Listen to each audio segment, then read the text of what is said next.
Welcome to Table from One. I'm the narrator, and today's video is a rules refresher for Coffee Roaster. In this video, we're going to go over everything you need to know about flavor tokens. Let's get rolling.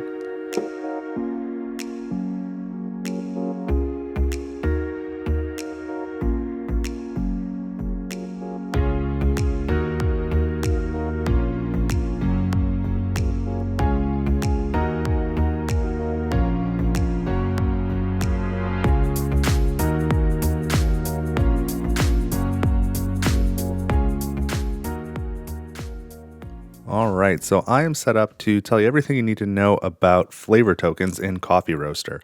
This is the rules refresher video I didn't know I needed until I did a solo playthrough and went to edit it and discovered I was playing everything wrong.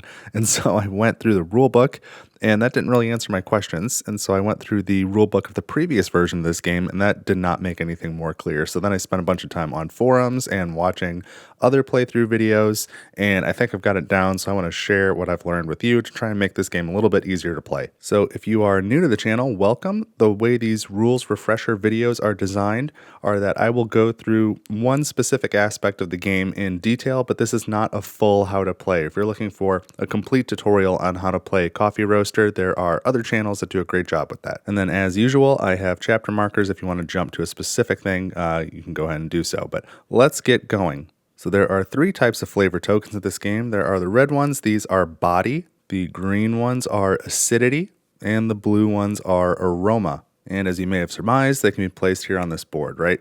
Now, when the game starts, there's also this wild flavor token here. This gets placed on this spot here. This is the simplest one to go over, so we'll start there. Over the course of the game, of course, we'll be roasting some of these beans.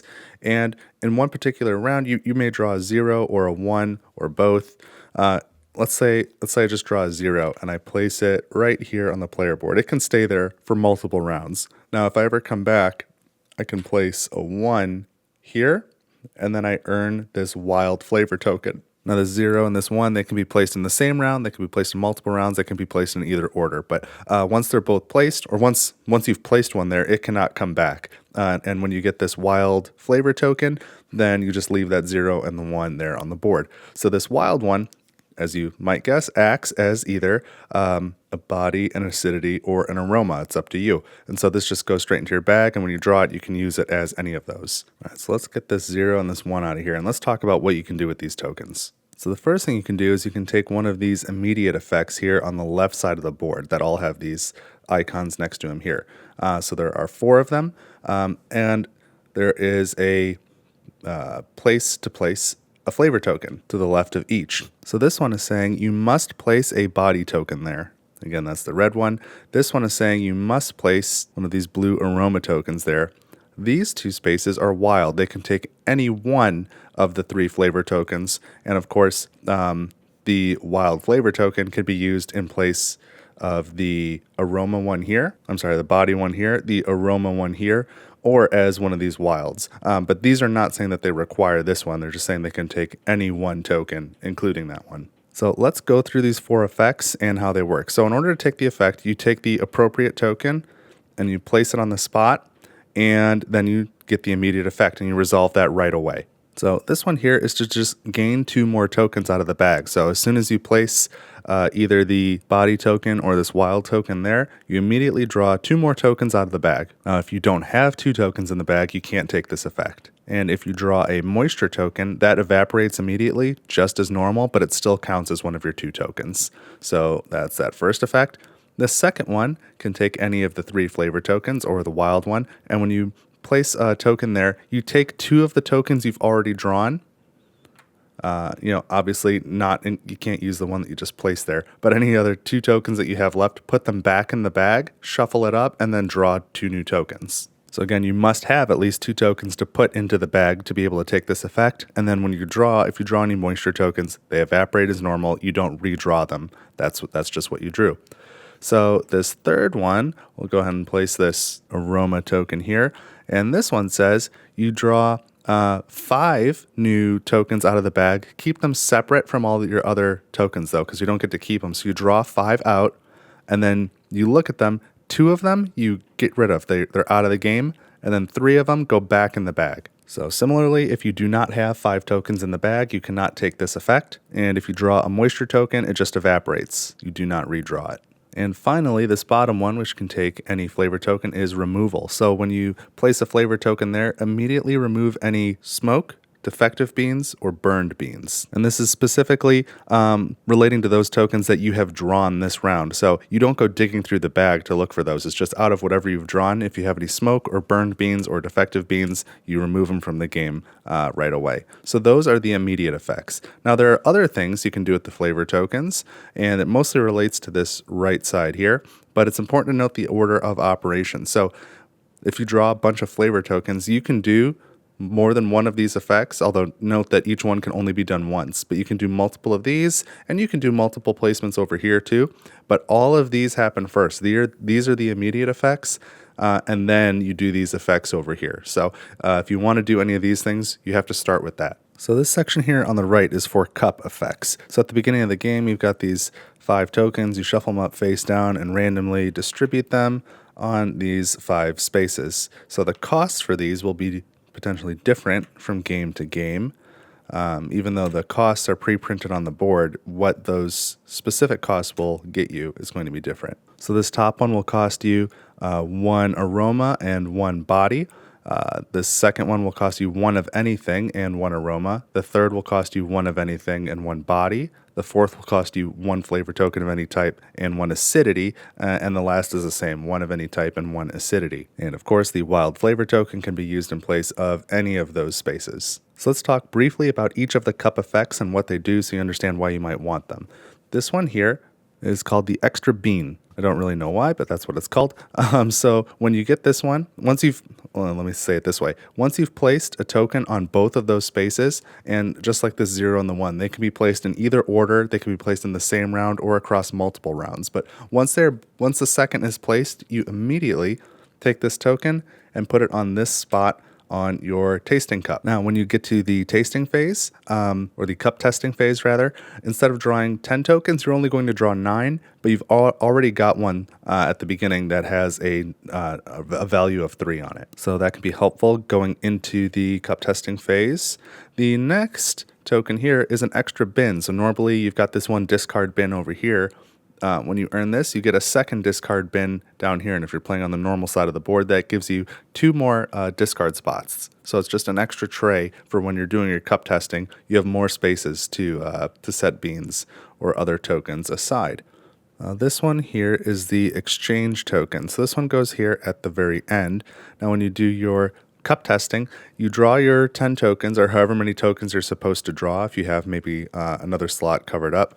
But you fill up the whole cup, and then at the very end, you take any 2 of these tokens, and it must be exactly 2. You can't decide to not use it or to use just 1, and you can't remove other cup testing these bonuses that are on here. You've got to actually remove these bean-shaped tokens, but you must remove exactly 2 and put them back in the bag, shuffle it up, then draw 3 tokens and choose any of the 2 to replace the 2 that you removed. Now, importantly, in this instance, when you draw your 3 tokens at the end, if you draw a moisture token, that evaporates and you do redraw it. So you get to choose from 3 tokens when you replace it. So that is the exchange bonus.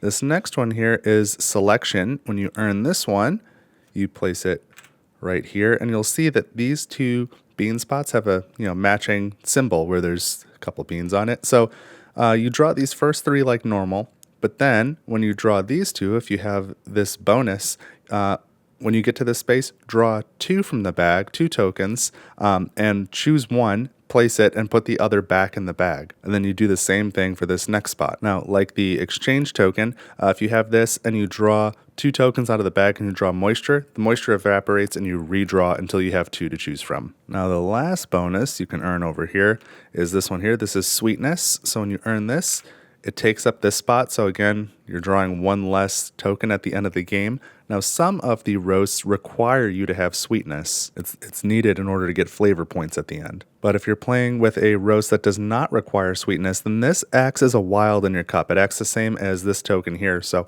if you're trying to get specific flavor tokens based off the roast you're doing, this acts as any one of your choice. So that's what these tokens do. Now let's talk about how we earn them, because it is a little bit different than this left side, and this is what I found most confusing. So each of these tokens has an ability associated with it. So the body gives you concentration, acidity gives you preservation, and aroma gives you dispersion. So let's just say I've got these beans over here, these ones that I've drawn, and I would like to put this token here in that space. So before I can place it there, I can't just put it there. I must take this special effect. So because this is a body token, I have to take the concentration effect. And you can see the iconography on this token. There are 2 beans, and then an arrow, and then 1 bean. So I must take any 2 of these bean tokens that I have, combine their value, and replace them with 1 bean. So I've got a 1 and a 1. I would replace them with a 2, and then remove these. Now, this bean is no longer available to be roasted. This has to go directly back in the bag at the end of the round.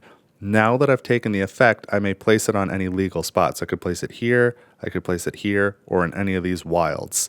So whatever, I'll choose to put it there, say, right? Now, if there is no valid spot to place it, I cannot use it. I can't take that effect, so I can't combine the 2 1s into a 2. And likewise, if I didn't have those 2 1s, let's say I just drew this 2, and that's what I've got right now. I can't place this anywhere because I can't use the effect because I have no other token to combine this one with. So you must be able to do both parts. You must be able to use the special effect, and you must have a place to place it. And so you take the special effect first, and then if you filled both those slots, then you take the cup effect and you place it in the appropriate spot. Now that concentration effect that I just used to turn 2 1s into a 2, like I said, it is required in order to place a token over here.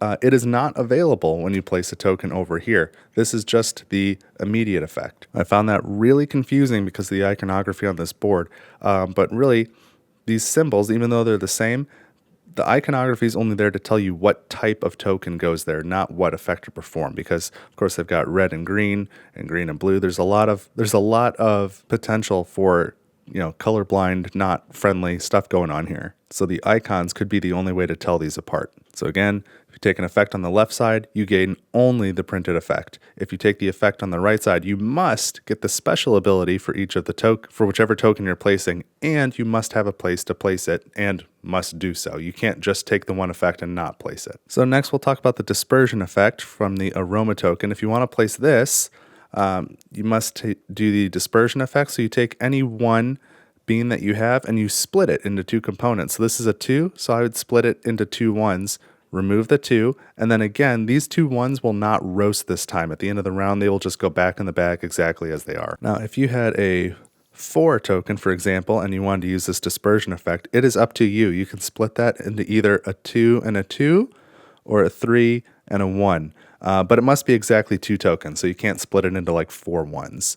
But you get to choose which way it gets split. And finally, let's talk about the acidity token and its preservation effect. So when you use preservation, you place this on an appropriate spot. It could be here or any of these 4 spots, and you select exactly 2. You select exactly 2 bean tokens. Let's put 2 of them out here, and immediately these are not going to be roasted. You just set them aside, so they will not roast this round. So that can be helpful for, I've got a 4 and a 3 here. It could prevent this 4 from burning, and maybe if it's one of these red zones, this 3 would burn as well. So it might be a good time to play the preservation so that I've got a couple of high-numbered tokens that are not going to burn. Now, even if you have all zeros, as long as you have at least 2, you can use the preservation. You just preserve those 2 zeros, place the token on an appropriate space, and if it is the second in a row, then you can gain that bonus there. So I think that is everything you need to know about these flavor tokens in Coffee Roaster. I definitely found all of that a little bit confusing, and I just wanted to try and help out whoever was in a similar position to me, because it's really not that complex of a game, so it shouldn't be that hard to learn and play it. But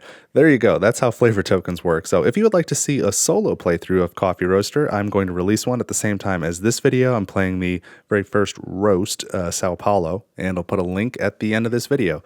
So if this is the sort of content you like, let me know by leaving a like, and consider subscribing to the channel. And feel free to share this video with anybody you think might find it useful. And if you have any questions, comments, concerns, whatever you got, leave it in the comments. I would love to have a dialogue dialogue with you. And thank you to everybody who does leave comments, because that's always fun for me. But that's what I've got this time on Table for One. I'm going to play Coffee Roaster now, so check that out, and I'll see you in the next video. Have a good one.